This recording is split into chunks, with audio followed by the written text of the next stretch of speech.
इन साथियों, जैसे कि हमारा यूपी स्पेशल की सीरीज चल रही थी, किसी कारणवश वो आपकी बाधित हो चुकी थी। उसी को लेकर आज हम फिर से स्टार्ट कर रहे हैं उत्तर प्रदेश का एक ऐतिहासिक अध्ययन। उत्तर प्रदेश के एक ऐतिहासिक अध्ययन में क्यों इम्पॉर्टेंट है, जो कि यूपी स्पेशल के आपके एग्जाम में आता है, क्योंकि अधिकतर जो भी मॉडर्न इंडिया से संबंधित जो भी आपके फैक्ट्स बनते हैं वो यूपी में बनते हैं। जैसे कि आपका 1857 की जो क्रांति है वो यूपी से ही संबंधित है, यानी उत्तर प्रदेश से ही संबंधित है। तो हम स्टार्ट करेंगे 1857 की क्रांति, जो कि प्राचीन काल से वर्तमान उत्तर प्रदेश की राजनीतिक एवं शासन सत्ता का सदैव केंद्र बना रहा है। वहीं 1857 यानी 1857 में प्रथम स्वतंत्रता आंदोलन की शुरुआत भी इसी राज्य यानी उत्तर प्रदेश के ही मेरठ शहर से हुई। इस आंदोलन के पीछे तत्कालीन कारण तो कारतूसों में सुअर व गाय की चर्बी का होना था, लेकिन आंदोलन की व्यापकता से ये सिद्ध होता है कि इसका मूल कारण अंग्रेजों की हड़प नीति और आर्थिक शोषण था। जो कि आपका मॉडर्न इंडिया जो आपका एक टाइम पीरियड है, उसमें उत्तर प्रदेश में जो भी मेरठ में जो क्रांति स्टार्ट हुई थी वो फर्स्ट रेवोल्यूशन माना जाता है कि 1857 की क्रांति ये आज़ादी के लिए पहली क्रांति हुई थी जो उत्तर प्रदेश से संबंधित है। वहीं मेरठ की तीसरी देसी घुड़सवार सेना ने सैनिकों द्वारा चर्बी वाले कारतूसों का इस्तेमाल करने से मना कर देने से अंग्रेजों ने 90 में से 85 सैनिकों की 9 मई को वर्दी उतरवाकर जंजीरों में जकड़कर कैद कर लिया था। इसी कारणवश इससे मेरठ में तैनात भारतीय सिपाहियों में विद्रोह की भावना भड़क उठी।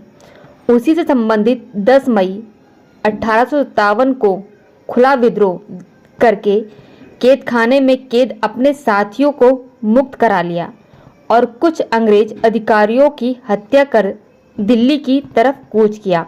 जितने भी स्वतंत्रता सेनानी थे जो कि मेरठ की क्रांति से जुड़े हुए थे, उन्होंने पहले खुला विद्रोह किया था आपका कि कैद खाने में से कैदियों को छुड़ा लिया था। फिर इन सैनिकों ने 11 मई 1857 को दिल्ली पर कब्जा कर लिया तथा 12 मई को अंतिम मुगल बादशाह बहादुर शाह द्वितीय को सम्राट घोषित किया था।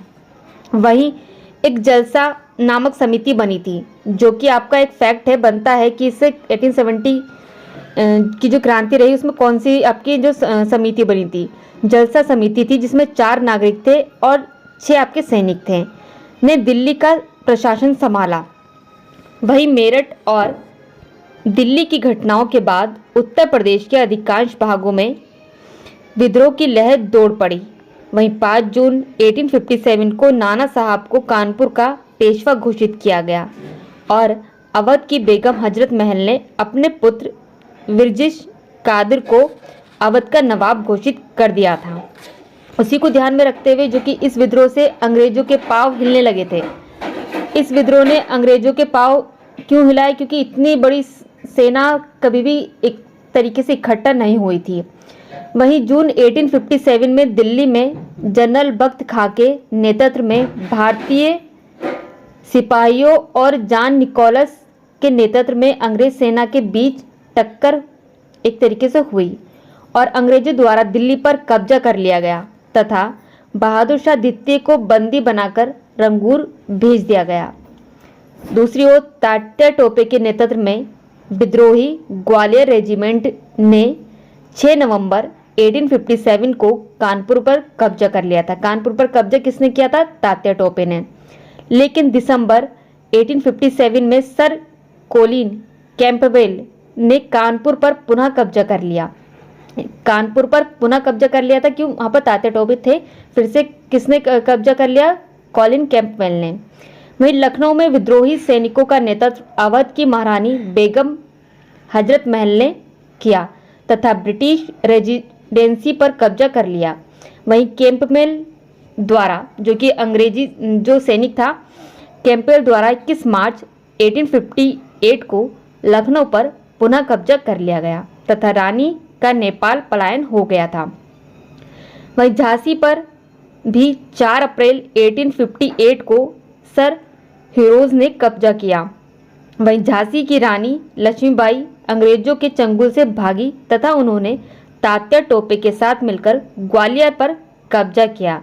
वहीं रानी लक्ष्मीबाई को 17 जून 1858 यानी 1858 को अपनी एक मुस्लिम सहेली के साथ मृत्यु हो गई।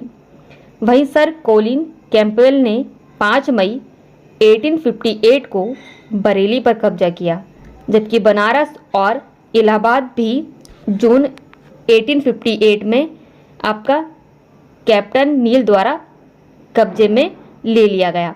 इसी तरीके से जो क्रांति में पूछते हैं, जो भी क्रांति हुई है उससे पूछते हैं कि किसने किस क्षेत्र का नेतृत्व संभाला, कि केंद्र कौन से थे। लखनऊ केंद्र का नेतृत्व किसने संभाला?